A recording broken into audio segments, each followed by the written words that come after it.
Welcome to the Waiver Consulting Group. Are you ready to provide urgent, life-stabilizing care for individuals in behavioral or emotional crisis?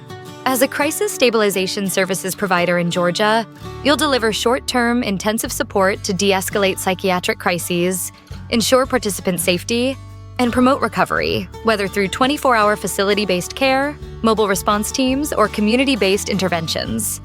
These services are authorized under Georgia's Medicaid waiver programs and are designed to prevent unnecessary hospitalizations while restoring stability in the least restrictive setting. To get started, submit your letter of intent to the Georgia Department of Behavioral Health and Developmental Disabilities, DBHDD. Then complete the required documentation such as safety plans, clinical staffing models, and sample crisis intervention protocols. After program readiness is reviewed and approved, finalize your Medicaid enrollment through GAMIS and configure billing codes for short-term intensive supports. Whether you're building a crisis stabilization unit or launching mobile behavioral health services, Waiver Consulting Group is here to support your launch, compliance, and clinical impact.